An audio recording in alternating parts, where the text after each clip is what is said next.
สวัสดีพี่น้องนะสวัสดีที่เป็นช่องน้องแสงชาแนลเนาะพี่น้องเนาะมาเจอกันภาคแรงสำหรับวันนี้นะครับมากันด่วนๆอีกโตเหมือนเดิมนะสำหรับอาจารย์ถาวรรูปธรรมเนาะพี่น้องเนาะนะครับมากันด่วนจีไปซินี่จ้านะภาคเช้าของมื้อนี้จริงจังนะครับสายต่อสายมาสายตรงนะครับจากกทมอาจารย์ถาวรรูปธรรมนะเพิ่นเด่นมาให้เรียบร้อยนะครับจัดมาให้เรียบร้อยสำหรับแนวทางงวดนี้นะพี่น้องเนาะ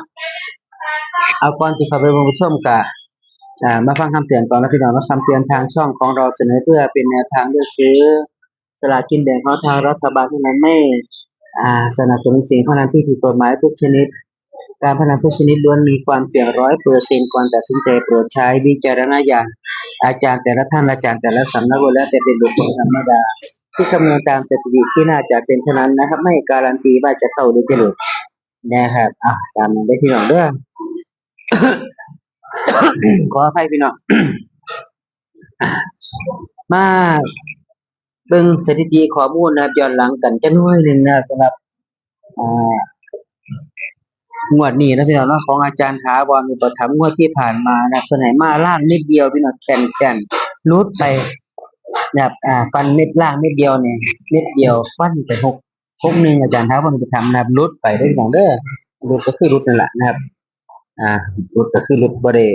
ว่าเป็นอย่างอื่นหรอกหลุดก็คือหลุดนะครับสำหรับอาจารย์ถาวรอุปถัมภ์ นะครับตัวเพิ่นเข้าก็คือเข้าตัวนี้แล้วเข้า70นะครับ7007นี่แหละครับเข้าเพิ่นให้มาบนแต่ว่าไปเข้าล่างเอ้แม่นพี่น้องเพิ่นให้มาบนเข้าบนแต่ว่าข้างล่างหลุดไปพี่น้องสำหรับอาจารย์ถาวรอุปถัมภ์เนาะนะครับมาเบิ่งงวดนี้นะครับมาเบิ่งงวดนี้ปล่อยมาแล้วเรียบร้อยนะครับตั้งแต่เช้าๆพุ่นล่ะนะครับตั้งแต่บ่ฮู้วันภาษาอีสานบ้านเฮาก็ว่ากินข้าวง่ายแล้วใหม่ๆล่ะเนี่ยเพิ่นก็โทรด่วนมาจากทาง กทมนะครับคำนวณเรียบร้อยนะครับก่อนไปศาลาอาจารย์ถาวรเพิ่นก็ได้เนาะพี่น้องเนาะขออนุญาตเขียนแป๊บหนึงเด้อพี่น้องเด้ออืมคำนวณแล้วเพิ่นก็ส่งมาโทรบอกมาเลยนะครับพี่น้องบ่ได้รอยากนะครับบ่ได้อ่าบ่ต้องการรอคอยบ่ได้ทรมานคือการรอคอยเด้พี่น้องนะครับ16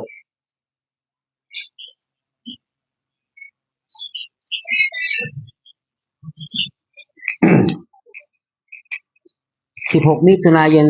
2569เนาะพี่น้องเนาะครับอาจารย์ถาวรเป็นประธานพี่น้อง ขออนุญาตเช็ดงามๆก่อนพี่น้องจักเที่ยก่อนไอ้มินเตรียมต้นมาไม่ได้ขีดบ่รู้กูกะเอาเด้แต่คนด่วนคนฟ้าวเนาะพี่น้องเนาะปากกากะซ้อหน่อยๆ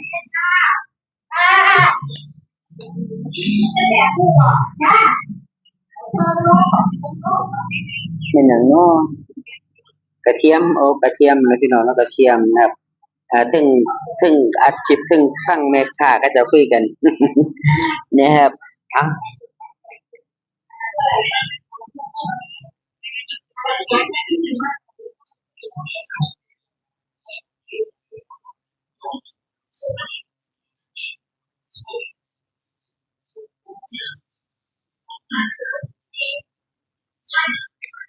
อาจารย์ถาวรอุปถัมภ์เนาะพี่น้องเนาะนะครับสายด่วนจากกทมเด้อพี่น้องเด้อนะครับมาแล้วเรียบร้อยนะครับโอ้ยขีดงามพี่น้องขีดงามนะครับอ่ะล่าง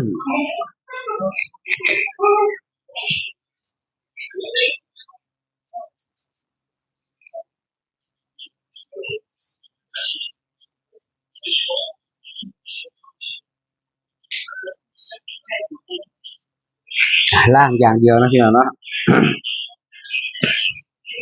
ขีดงามอีกกันนะจะบาดกันพี่น้องงามหน่อยหนึงอยู่นะครับล่างอย่างเดียวได้พี่น้องเด้อเพิ่นให้มาที่งวดนี้นะครับ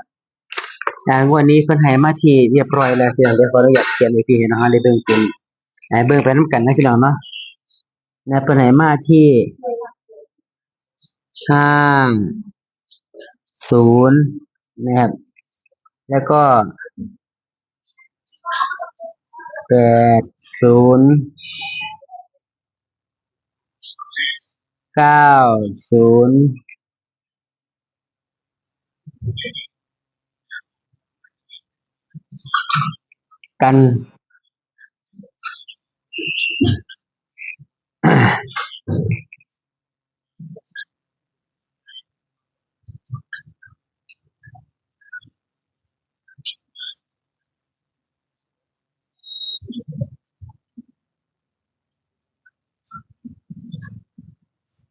ียบร้อยพี่น้องนะครับอาจารย์ถาวรอุปถัมภ์ได้พี่น้องเด้อนะครับเพื่อนให้มาที่ให้มาที่ล่างอย่างเดียวพี่น้องแต่ว่ากันเป็นในเท่าก็ได้5080แล้วก็90กันไปที่60เพิ่นย้านมันเป็น6กับ9มันน่าจะเป็นตัวเดียวกันอหยังประมาณนี้เผื่อไว้ได้พี่น้องเนาะเพราะว่า5060เป็นไปได้เด้70ออกไปแล้วเนาะอาจสิ50 60 80 90นะครับกันไว้นะครับสำหรับ60 6กับ9มันตัวเดียวกันนะครับหลายคนหลายอาจารย์เพิ่นเว้าคือคล้ายกันอยู่เดะพี่น้องหลายอาจารย์หลายสำนักเพิ่นก็ว่าตัวเดียวกัน6กับ9 3กับ85กับ2อิหยังเพิ่นว่าแต่ผมก็บ่ค่อยมั่นใจปานใดบ่คิดบ่คักปานใดนะพี่น้องเนาะสำหรับตัวเลขตัวเบอร์ก็ได้นะครับล่างอย่างเดียวเด้อพี่น้องเด้อเพิ่นให้มาว่าล่างอยู่แต่ว่าเฮาก็เผื่อไว้เผื่อหน้าเผื่อหลังกันไปที่บนจักน้อยๆหนึ่งเนาะพระอาจารย์เนาะพี่น้องเนาะกันไปบนน้อยหนึ่งนะครับเพื่อความชัวร์ เนาะพี่น้องเนาะเพื่อความชัวร์นะครับเพราะว่าบางสิ่งบางอย่างก็เป็นไปได้อยู่หลุดล่างขึ้นบนปุ๊บก็โอ๊ยเฮาก็เก็บท้องทันทีก็บุญทานะพี่น้องเนาะ เนี่ยครับเผื่อไว้พี่น้องกันไว้นะครับหากว่าละห่างเที่ยลางที่นะครับช่วงนี้ก็กลางภาคกลางฝนเนาะพี่น้องเนาะเขาก็กำลังเขียวตามท้องไร่ท้องนาโอ้ยแอดมินว่าสิไปถ่ายเอาวิวทิวทัศน์เอาเขาสวยๆงามๆมาให้พี่น้องเฮาได้เบิ่งอยู่ดอกแต่ว่าบัดไปยังไดก็ลืมซุเที่ยพี่น้องก็ไปเกือบซุมื้อแล้วไปไร่ไปนาก็ได้แต่ว่าของแอดมินบ่ทันได้ปลูกดอกนะครับเพราะว่าเป็นนาดอนคือว่าล่ะพี่น้องนะครับก็เราก็ปลูกลงหมู่บ้านนี่ล่ะนะครับอีกมื้ออื่นก็จะปลูกขึ้นก็สิเป็นโตะเอาก้าหรือว่าบ้านเฮาก็ว่าโตะก้าเอาก้าวันอาทิตย์พุ่นล่ะวันเสาร์วันอาทิตย์พุ่นล่ะเนาะสิพอดีดอกนะครับก็บ่หลายตาดอกพี่น้องเอาน้อยๆเอาเจาะเป็นแขนพอได้กินเนาะพี่น้องเนาะนะครับเอ้าตามนั้นพี่น้องนะครับช่วงนี้ก็บรรยากาศแบบธรรมดาก็ส่งสิฟ้าสิฝนอยู่พี่น้องครับบ่แห้งดอกพี่น้องพอเปรอยๆพอฮู้จักภาษาบ้านน้ำบ่ตายนะครับแต่ทางลาดยางก็มีน้ำอันออกข้างทางอยู่แต่ว่าถ้าหม้องทงไร่ทงนาเราก็พอได้หลายนี่ล่ะพี่น้องพอดินได้หลายเนาะโดยเฉพาะแถวดินทรายนี่หลายอยู่แต่ว่าดินหินแห่หรือดินลูกรังนี่ก็สิบ่หลายดอกบ่เห็นหลายมันนะพี่น้องเนาะนะครับช่วงนี้ก็ทีมกู้ภัยทั้ง